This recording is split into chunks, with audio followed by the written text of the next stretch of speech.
April 2026. The port of Kiel on Germany's Baltic coast.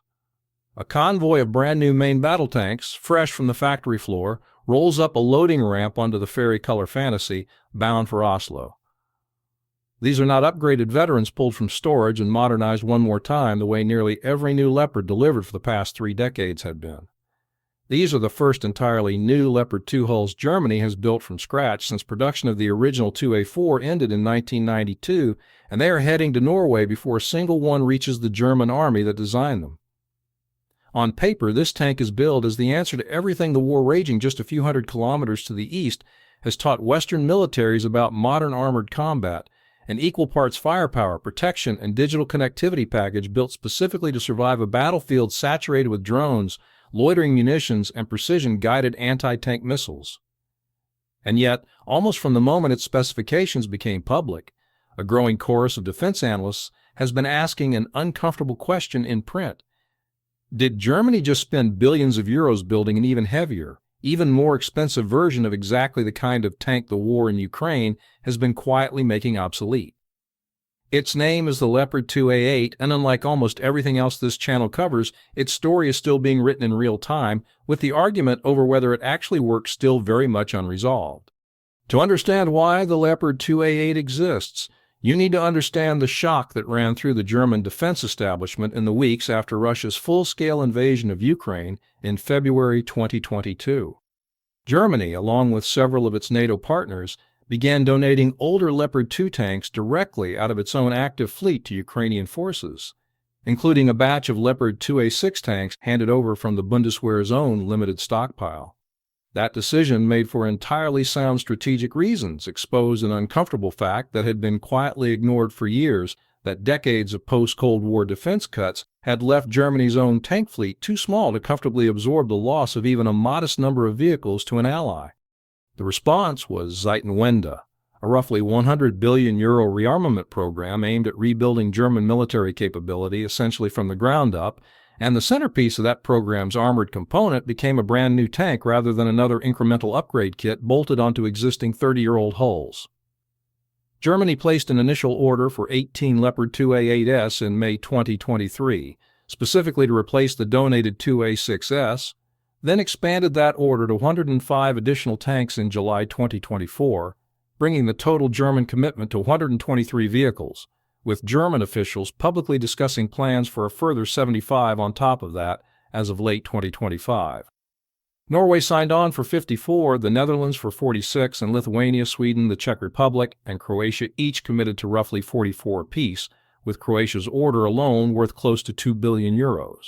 A negotiation with Italy's Leonardo collapsed in mid-2024 over how much of the manufacturing work Italian firms would actually be allowed to perform, sending Rome instead toward Rheinmetall's rival KF-51 Panther concept, a reminder that even among close allies building the same basic weapon, industrial politics can matter as much as battlefield requirements. The finished vehicle weighs approximately 70 tons in full combat configuration, making it not merely heavier than its already substantial 2A7 predecessor, but meaningfully heavier than almost any Western tank Germany has ever fielded. Power comes from the familiar MTU MB 873 K501 diesel engine producing around 1,500 horsepower, enough to push the vehicle to a top road speed in the range of 60 to 70 kilometers per hour, depending on the specific source and configuration, with an operational range of roughly 450 to 500 kilometers on internal fuel. The primary armament remains the Rheinmetall 120mm L55A1 smoothbore gun, a high-pressure evolution of the weapon that has anchored every Leopard 2 variant for years, capable of firing the latest DM-73 armor-piercing fin stabilized discarding sabot rounds alongside programmable DM-11 high-explosive shells whose detonation timing and effect can be adjusted on the fly, engaging targets out to roughly 4 or 5 kilometers under good conditions. Crew remains at 4, commander, gunner, loader, and driver, the same basic arrangement the Leopard 2 has used since its introduction in the late 1970s.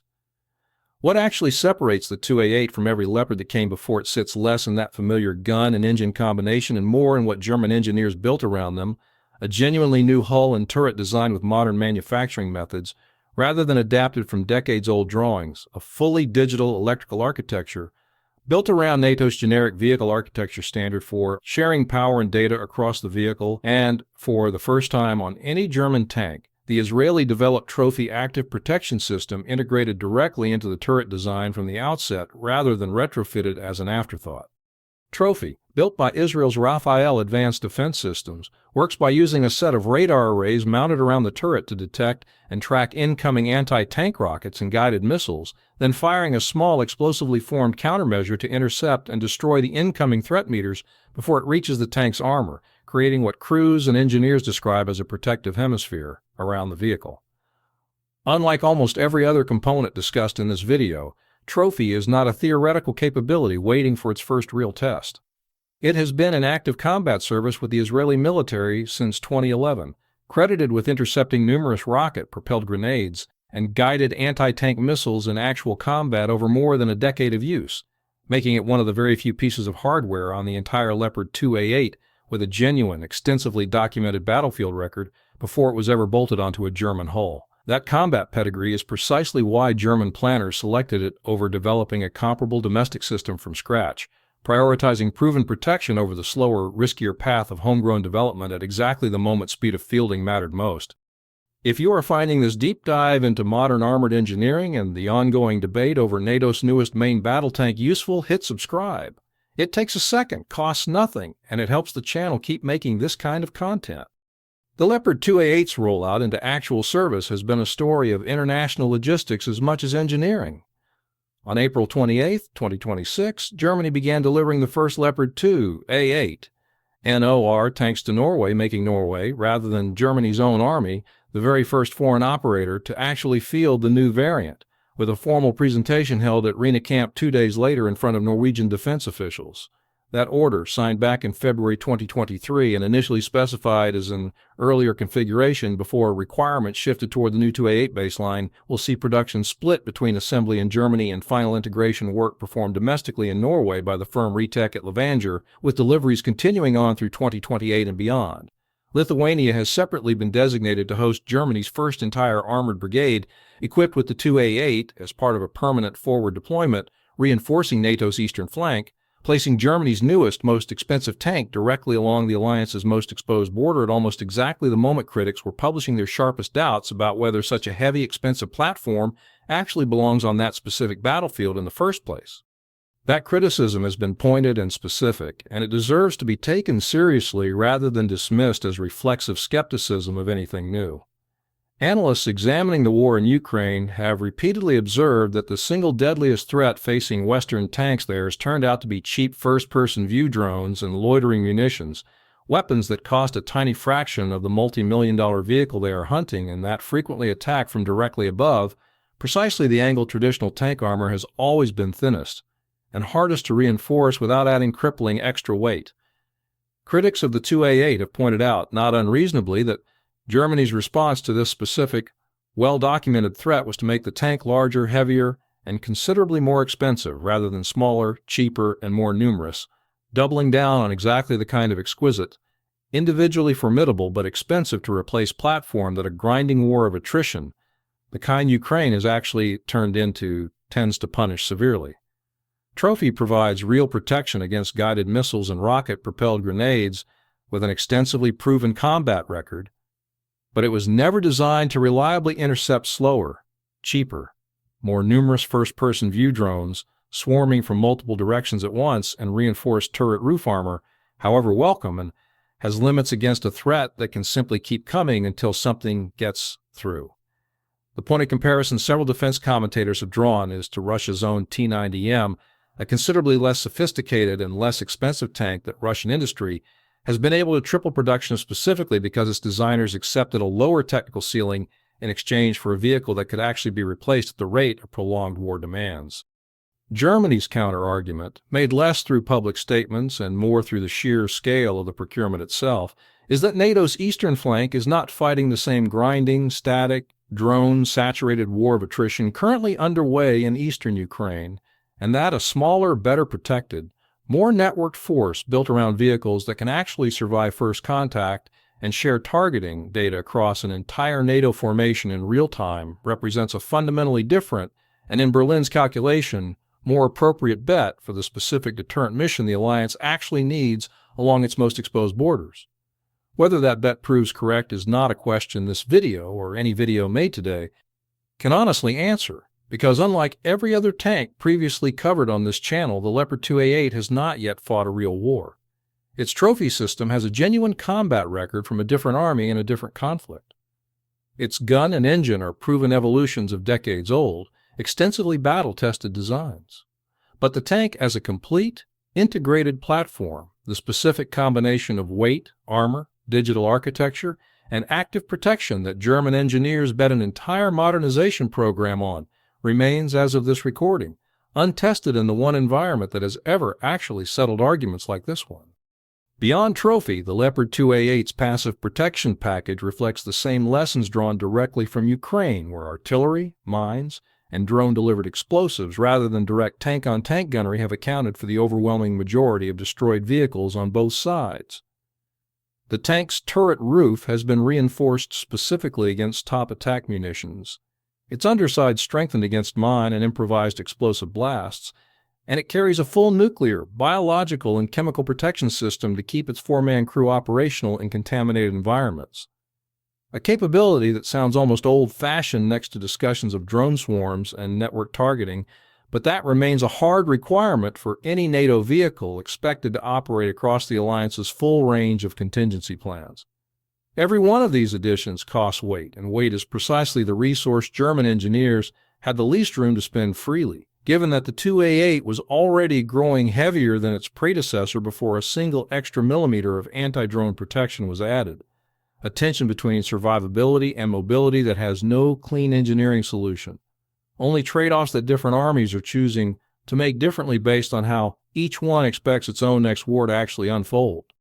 The broader significance of the Leopard 2A8 program extends beyond the individual vehicle and into the industrial base that will need to sustain it for decades. Germany's Zeitenwende commitment envisions ordering as many as 1,000 additional main battle tanks over the coming years, a mix that will likely include continued 2A8 production alongside an intermediate upgrade path, sometimes referred to as the Leopard 2AX or Leopard 3, before an eventual transition to the jointly developed Franco-German main ground combat system intended to replace the Leopard 2 family entirely sometime in the 2030s. That timeline means the 2A8, whatever the final verdict on its individual design trade-offs turns out to be, is likely to remain the backbone of German and Allied armored forces for a full generation, exactly the kind of long service horizon that makes getting the underlying philosophy right, mass versus sophistication, passive armor versus active protection, individual platform survivability versus battlefield network integration, matter far more than any single specification sheet number ever could on its own. Return to the port of Kiel, April 2026. A convoy of the newest, most heavily protected, most thoroughly networked tanks Germany has ever built rolls onto a ferry bound for Norway, the first entirely clean sheet Leopard design in over 3 decades, built specifically in response to a war being fought less than 1,000 kilometers from where it was manufactured. Every criticism leveled against it is documented, specific, and on its own terms entirely fair. It is heavier than its own predecessor at the exact moment critics argue tanks need to become lighter. It is more expensive at the exact moment a war of attrition next door is demonstrating the value of cheap, replaceable mass. Its additional armor addresses threats that were already well understood while offering no complete answer to the swarming drone threat that has actually been killing the most tanks in the nearest real war. And yet its active protection system carries more than a decade of genuine combat proven reliability from a different battlefield entirely. Its gun and mobility inherit 40 years of continuous refinement. And its digital architecture represents a real measurable leap in how a modern tank shares information with everything else on the battlefield around it. Unlike the Panther rushed into Kursk, unlike the Sherman that absorbed Normandy's hedgerows, unlike the King Tiger that ran out of fuel at La Gleize, the Leopard 2A8 has not yet had its Barkman's corner or its Recourt, the single battlefield moment that either vindicates or exposes every engineering decision that went into it. That moment, if it ever comes, has not happened yet. What has happened is a bet, placed by an entire nation rebuilding its military from a standing start, that the next war on European soil will still have room for a tank this heavy, this expensive, and this thoroughly protected. History has not rendered its verdict. For now, the argument is still the whole story.